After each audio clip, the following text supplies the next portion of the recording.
Today we're going to be covering 3 of the best social media advertising tips for the beginner. This video is for that person who got hired in their first job in social media advertising. Maybe they've been assigned to run Facebook ads or Google ads or X ads, Twitter ads, LinkedIn ads, and they just feel kind of lost. They don't feel like their manager, their company is training them. I'm doing this video because I help and coach people who are getting started in the field of digital marketing, and sometimes I will do coaching calls, and this is a common theme. They are in a small company or startup of some sort and just thrown into this, and they don't necessarily have any mentors or people at their company they can really trust to give them advice on this, and they're just kind of given this responsibility and they don't want to screw it up and lose their job. So let's just get into it. First tip that I want you to be aware of is make sure you have a significant enough, statistically significant enough sample size before you end a test. So I think this is kind of table stakes, but nonetheless needs to be said, especially for a beginner who isn't starting out. And especially if you're in a industry or company where you have a limited budget and you can't afford to spend a lot of traffic. Now, this is an art and a science combined. Therefore, I can't give you an exact number, but I can give you a range. And what you're looking for is generally like a range of clicks from your ad, let's say a Facebook ad, to your landing page before you decide, okay, this is enough traffic sent. We can declare this one to be the winner versus a loser.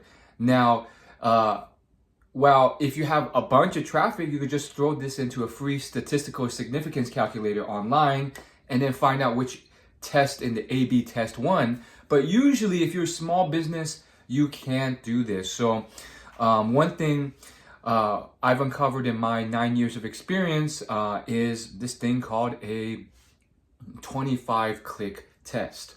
So some do a 50 click test, but essentially if after you send like 25 to 50 clicks from your ad to the landing page, you can deem it enough clicks to say, okay, we sent enough traffic. If there was any noticeable difference in the response,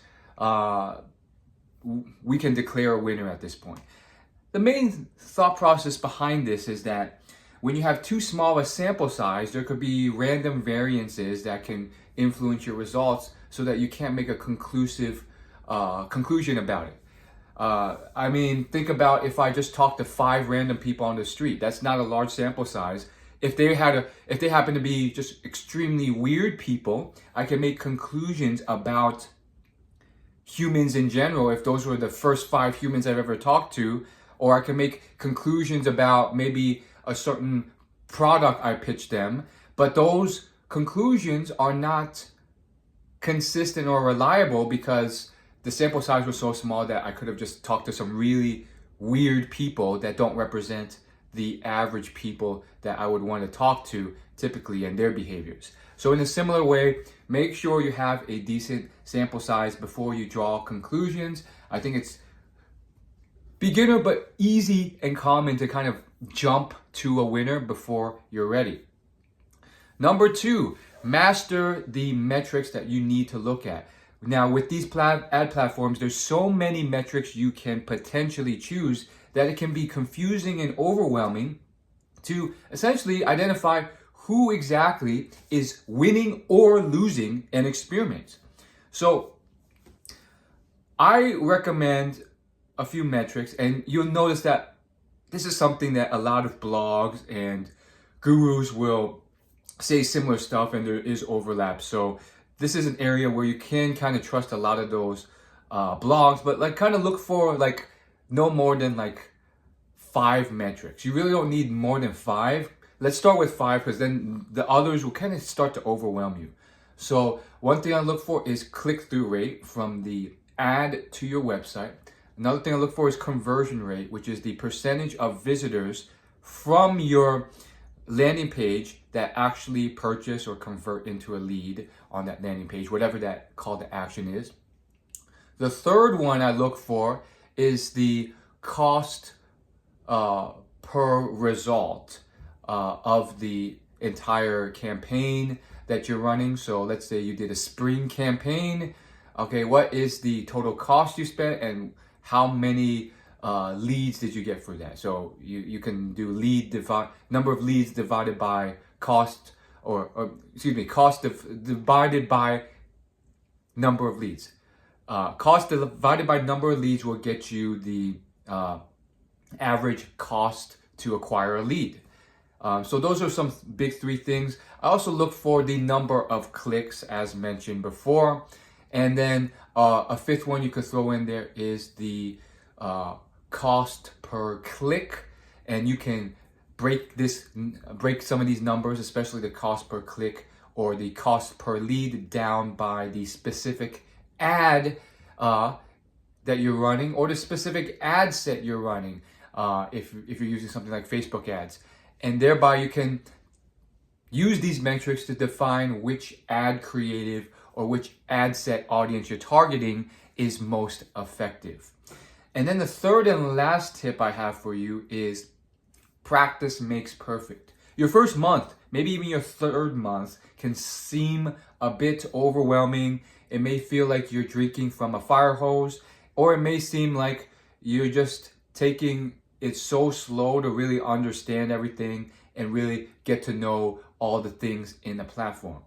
But this is something where the more you do it, the easier it gets, and there is generally like a finite amount of stuff you have to learn.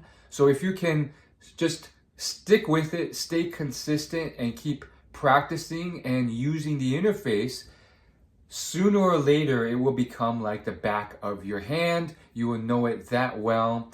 And with that repetition, all these things I talked about, it's going to be pretty smooth and pretty awesome. It's going to be smooth like butter, to use a BTS analogy there.